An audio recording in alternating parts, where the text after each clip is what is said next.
हरे कृष्णा। अजगर करे ना चाकरी, पंछी करे ना काम, दास मल्लुका कह गए सबके दाता राम। जी हाँ, आज के इस कार्यक्रम की शुरुआत मैं इस दोहे के साथ कर रहा हूँ।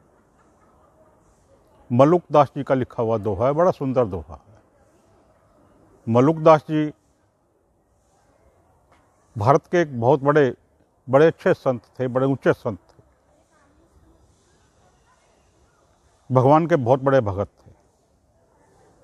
उन्होंने अपने ही एक्सपीरियंस के अनुसार, अपने ही अनुभवों के अनुसार ये दोहा लिखा। अजगर करे ना चाकरी, पंछी करे ना काम, दास मल्लुका कह गए सबके दाता राम। भगवान सबके भोजन का इंतजाम करते हैं, प्रबंध करते हैं, किसी को भूखा नहीं रहने देते, सबके लिए खाने का इंतजाम करते हैं। बड़ी सही बात कही है मल्लुक दास जी ने। तो आज मैं आपके लिए इन्हीं मल्लुक दास जी के जीवन का एक प्रसंग लेकर के आया हूँ कि मल्लुक दास जी कैसे भक्ति में आए और फिर इतने ऊंचे संत बन गए। तो हुआ यूं कि एक बार एक नगर में एक यात्री आया और आकर के एक सराय में ठहर गया। पहले कोई ये होटल्स वगैरह तो, इन्स वगैरह तो होते नहीं थे, क्लब वगैरह। तो यात्रियों के ठहरने के लिए या तो धर्मशालाएं होती थी या सराय होती थी। तो आकर के वो एक सराय में ठहर गया।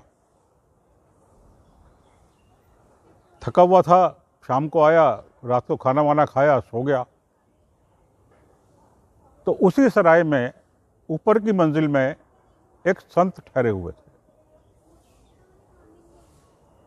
बहुत ऊंचे संत थे वो भी। तो संत का जैसे स्वभाव था, उनकी आदत थी, वो तो अपनी आदत के अनुसार सुबह सुबह 3:30 बजे सो करके उठ गए और उठ करके स्नान आदि से निवृत्त होकर के, बड़ा अच्छा मौसम था, सुहावनी ठंडी हवा चल रही थी, सुबह सुबह 4 बजे बाहर छत पर बैठ गए और भगवान का कीर्तन शुरू कर दिया। जय श्री राम, जय जय श्री राम, जय श्री राम, जय जय श्री राम। बड़े मस्त होकर के भगवान का कीर्तन करने लगे और अपनी मस्ती में उन्हें ये भी ध्यान नहीं रहा कि मैं कितनी जोर से कीर्तन कर रहा हूँ। बड़ी जोर जोर से कीर्तन करना शुरू कर दिया भगवान का। तो जब संत ने बहुत जोर जोर से कीर्तन शुरू कर दिया, जय श्री राम, जय जय श्री राम, तो जो यात्री नीचे ठहरा हुआ था उसकी एकदम नींद खुली। समय देखा, सुबह के भी तो 4:15 बजे, बड़ी गहरी नींदों में था।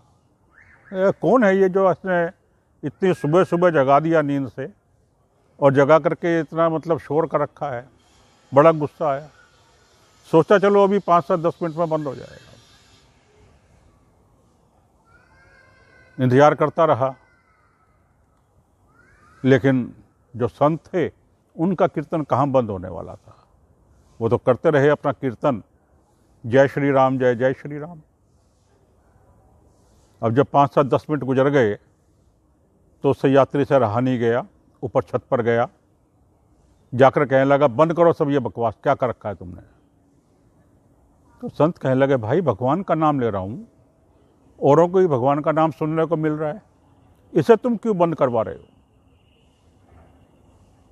नहीं नहीं नहीं नहीं, ये सुबह सुबह सोने का समय है कि शोर बचा करके जगाने का समय है। कहा, भाई मैं शोर नहीं बचा रहा, मैं तो भगवान का कीर्तन कर रहा हूँ, भगवान का नाम ले रहा हूँ, सुबह सुबह सबको भगवान का नाम सुना रहा हूँ, बंद करो ये बकवास, मुझे नहीं सुननी। कहा, तुम, संत कहने लगे, तुम उनका भी नाम नहीं सुनना चाहते जिन्होंने तुम्हें सब कुछ दिया? किसी ने कुछ नहीं दिया। संत कहने लगे, तुम्हारे पास जो कुछ भी है, तुम्हारा जो सामान है, तुम्हारा जो मकान है, जो भी तुम काम करते हो, दुकान है, जो कुछ भी है, कपड़े हैं, सब भगवान के तो दिए हुए हैं। और तुम उनका नाम सुनना नहीं चाह रहे। नहीं नहीं नहीं नहीं, सब बकवास है, ये सब मेरी मेहनत की कमाई है, मैंने अपनी मेहनत की कमाई से सब कुछ बनाया है। संत कहने लगे तुम्हें जो खाना मिलता है, खाना तक भगवान देते हैं, और तुम कह रहे हो ये सब तुमने खुद बनाया है। तो जो भगवान तुम्हें सब कुछ देते हैं, तुम्हें खाना खिलाते हैं, उनका नाम सुनना पसंद नहीं करते। लगा नहीं नहीं नहीं, ऐसा कुछ नहीं है, मैं मेहनत करता हूँ, मेहनत करके अपने कमाई करता हूँ, अपनी कमाई से बनाया जो मैंने बनाया है, अपनी कमाई के पैसे से मैं भोजन करता हूँ, किसी का दिया हुआ नहीं खाता हूँ। ये तो तुम लोग जो बाबा बने फिरते हो, तुम लोगों की कहानी है कि भगवान देता है, भगवान देता है। उन्होंने कहा नहीं बच्चा, ऐसी बात नहीं है, भगवान ही सबको देते हैं, भगवान ही भोजन देते हैं, भगवान ही खाना खिलाते हैं। लगा अच्छा, भगवान खिलाते हैं और कोई ना खाए तो? संत कहने लगे भगवान सबको खिलाते हैं, कोई ना खाए धमका के खिलाते हैं, फिर भी ना खाए तो मार पीट के खिलाते हैं, लेकिन खिलाते हैं, सबको खिलाते हैं। संत कहने लगे। वही यात्री कहने लगा ऐसा क्या कह रहे हो आप? उन्होंने कहा मैं सही कह रहा हूँ। संत कहने लगे, यात्री ने कहा ठीक है, आज मैं आजमा कर देखता हूँ, आज मैं पूरे दिन कुछ नहीं खाऊंगा पीऊंगा, 24 घंटे तक देखता हूं तुम्हारे भगवान मुझे कैसे खिलाते हैं। अगर इन 24 घंटे में तुम्हारे भगवान ने मुझे खिला दिया तो मैं तुम्हारा शिष्य बन जाऊंगा, तुम्हारा चेला बन जाऊंगा, और अगर उन्होंने मुझे नहीं खिलाया तो तुम्हारी खैर नहीं, सोच लेना। संत को भगवान पे भरोसा था, उन्होंने भी कहा ठीक है, हो गई शर्त, दोनों में लग गई शर्त। अब उस यात्री ने सोचा कि अगर यहां नगर में रहूंगा तो बाजार भी जाऊंगा, कुछ खाने पीने का दिखेगा, खुशबू आएगी, दिल करेगा, खाया जाएगा। कहीं ऐसी जगह चला जाता हूं जहां ना तो कुछ खाने पीने को मिले, ना कुछ दिखे, ना कोई खुशबू आए, ना कोई मुझे देख पाए। चला गया घनघोर जंगल में, नगर के बाहर घनघोर जंगल था, बड़ा गहरा घना। चला गया कि यहाँ जंगल में ना कुछ मिलेगा, ना कुछ दिखेगा, ना कोई खुशबू आएगी, ना मैं किसी को दिखूंगा, देखता हूं कैसे खिलाता है उसका भगवान मुझे। थोड़ी दूर चला, फिर मन में आया कि ये तो हो सकता है कि जंगल में कोई आता जाता यात्री ही मिल जाए और वही कुछ खिला जाए, तो मैं ऐसा करता हूँ छुप जाता हूँ। देखा तो एक बहुत बड़ा सारा बरगद का पेड़ था, बड़े बड़े पत्ते खूब चुरमुट। चढ़ गया पेड़ के ऊपर, पेड़ के ऊपर चढ़ के काफी ऊपर जाकर के, और बड़े बड़े जहां पत्ते थे, खूब घनघोर झुंड था, पत्तों के बीच में छुप के बैठ गया कि हाँ बस अब ठीक है, अब यहां मुझे कोई नहीं देख सकता और ना मुझे कुछ नजर आएगा। जंगल में खाने पीने की चीज तो दिखनी ही नहीं, खुशबू आने का सवाल ही नहीं, अब तो मुझे भी कोई नहीं देख सकेगा, यहां ठीक है। छुप के बैठ गया, बैठा रहा, 2 घंटे 3 घंटे गुजर गए, दोपहर का समय हो गया, 12:30 1 बज गए। एक बंजारों की टोली वहां पे आई। बंजारों की जब टोली आई, दोपहर का समय था, कुछ थक गए थे, भूख भी लगी थी, उन्होंने सोचा कि बड़ा सारा बरगद का पेड़ है, इस पेड़ के नीचे बैठ जाते हैं और बैठ कर के यहाँ थोड़ा विश्राम करते हैं, भोजन बनाते हैं और खाना वाना खा के फिर आगे चले गए। वहाँ उन्होंने अपने डेरे डाल दिए बरगद के पेड़ के नीचे। डेरे डाल करके सामान खोला, सामान खोल करके भोजन बनाने की तैयारी शुरू कर दी। किसी ने आटा गूंदना शुरू किया, किसी ने चूल्हा बनाना शुरू किया, किसी ने सब्जी काटनी शुरू की, सारी तैयारी शुरू कर दी खाना बनाने की। तो जो सरदार था उनका, बंजारों का सरदार ने कहा कि देखना, एक बात का ध्यान करना, 2 समय का भोजन इकट्ठा बना लो, ताकि एक समय का तो अब खा लेंगे, एक समय का बांध कर ले चलेंगे, आगे दोबारा नहीं बनाना पड़ेगा। ठीक है, लग गए सब लोग, फर्स्ट क्लास खाना बनाने लगे 2 समय का। और वो खाने की खुशबू ऊपर पहुंचे, ऊपर वो यात्री जी बैठे, सोचने लगे कि ये क्या हुआ, ये तो भगवान ने जो ना गड़बड़ कर दी। अब यहाँ नीचे खाना बनने लगा है खुशबू आने लगी है, भूख लगाएगी इससे। तो चलो जैसे भी, अब कंट्रोल तो करना ही है, देखता हूँ कैसे खिलाते हैं। हो गया, बैठा रहा। नीचे बंजारों ने खाना बनाया, फर्स्ट क्लास खाना बना के आराम से तसल्ली से सबने खाना खाया, पानी पुनी पिया। खाना खा के पानी पुनी पी के बोले चलो बाकी खाने को बांध लेते हैं, चलते हुए साथ ले चलेंगे। बांध करके रख लिया, पैकेट बना कर रख लिया, खाने के पैकेट बना कर रख लिए। जब चलने की तैयारी करने लगे तभी एकदम शोर मच गया कि डाकू आ गए, डाकू आ गए। अब डाकुओं के डर से बंजारे फटाफट भागने लगे कि वरना तो डाकू आके लूट लेंगे। भागते भागते खाना वहीं भूल गए। जो खाना बांधा था कि दूसरे समय पर खाएंगे बाद में शाम को, भूल गए, वहीं भाग गए। अब वो ऊपर से बोले कैसे कि तुम्हारा खाना रह गया, क्योंकि सामने नजर आ रहा है डाकू आ रहे हैं। बेचारा चुपचाप बैठा रहा। डाकुओं को पता लग गया कि मैं बैठा हूं तो मार देंगे, बैठा रहा चुपचाप। बंजारे चले गए, खाना भूल गए। इतने में डाकू पहुंच गए वहां। डाकू भी थके हुए थे, भूख लगी थी, दोपहर का समय था, भोजन का समय था। देखा भोजन बना रखा है, बड़े खुश हुए कि आज तो बड़ा बढ़िया काम हो गया। भूख लगी है और खाना तैयार रखा है, वो भी ताज़ा एकदम बढ़िया खाना, चलो खाना खाएंगे।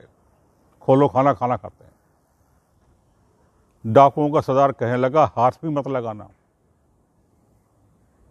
इस खाने में जहर मिला हुआ होगा। किसी को भनक लग गई होगी कि हम इधर आ रहे हैं और उसने इस खाने को बना करके जहर मिला के यहाँ रख दिया कि ताकि हम इसे खाएं और खा करके मर जाएं। हाथ भी मत लगाना इस खाने को। सबको लगा सरदार की बात तो ठीक है, वरना जंगल में इतना अच्छा ताज़ा ताज़ा खाना बना के कौन रख के जाता, जरूर इसमें जहर मिला है। बड़ा गुस्सा आया, गालियां देने लगे कि कौन रख गया। तभी एक डाकू ने अपनी बंदूक ऊपर की तरफ करी और करके गुस्से में कहने लगा कि अगर मुझे मिल जाए वो आदमी, उसको गोली मार दूंगा। अब ऊपर जो यात्री बैठा था, बंदूक का मुंह उसकी तरफ, घबरा गया कि अगर गलती से इसका घोड़ा दब गया तेरी तो हो गई राम राम सत्य। अभी डर के मारे कांपने लगा, कांपा, पत्ते हिले तो आवाज हुई। जब आवाज हुई, नीचे डाकुओं ने आवाज सुनी कि ऊपर आवाज कैसे है। देखा तो पत्तों के बीच में छुपा बैठा है। सरदार ने कहा कि नीचे उतरो। कांपते हुए कहने लगा नहीं नहीं नहीं नहीं, मैं नीचे नहीं आऊंगा। सरदार ने कहा नीचे आ जाओ। मैं कह रहा हूं ना नीचे आओ। ना ना ना ना, मैं नहीं आऊंगा नीचे। सरदार ने बंदूक तान ली, बोला या तो चुपचाप नीचे आ जाओ, नहीं गोली मार दूंगा। मरता क्या ना करता, आया उतर कर नीचे, आ गया। सरदार ने कहा ये खाना तुम लाए हो? बोला नहीं। तुम नहीं लाए? मैं नहीं लाया, खाओ इसको। हाथ जोड़ के कहने लगा नहीं नहीं सरदार, मैं खाना नहीं खाता। सरदार को और शक हुआ। सरदार ने कहा खाओ, खाना खाना पड़ेगा, मैं कह रहा हूं ना खाओ। पांव पकड़ लिए सरदार के, गिर गया पैरों में कि नहीं सरदार, मैं खाना नहीं खा सकता, मैं नहीं खा सकता खाना। सरदार ने कहा कैसे नहीं खा सकता, खा इसको, खाना पड़ेगा। नहीं सरदार, मैं खाना नहीं खा सकता, कुछ भी हो जाए मैं खाना नहीं खा सकता। सरदार ने इसको खड़ा करके लगाए 5-7 थप्पड़। उसके साथियों ने 2-4 डंडे टिकाए। बोले खाता कैसे नहीं, खा।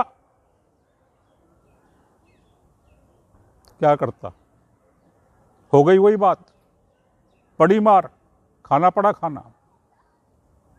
खाना नहीं खाओगे भगवान मार मार के खिलाएगा, हो गई संत की बात सच्ची। नहीं खा रहा था तो मार पड़ी, मार पड़ के खाना पड़ा, खाया खाना। अब जब शुरू कर दिया तो पेट भर के खा भी लिया। डाकुओं ने देखा कि तो पेट भर के खाना खा लिया और ठीक ठाक है। सरदार कहने लगा कुछ हो रहा है? बोला जी कुछ नहीं हो रहा। बोले फिर क्या बात है, खाना क्यों नहीं खा रहा था? इसमें जहर मिला हुआ नहीं था?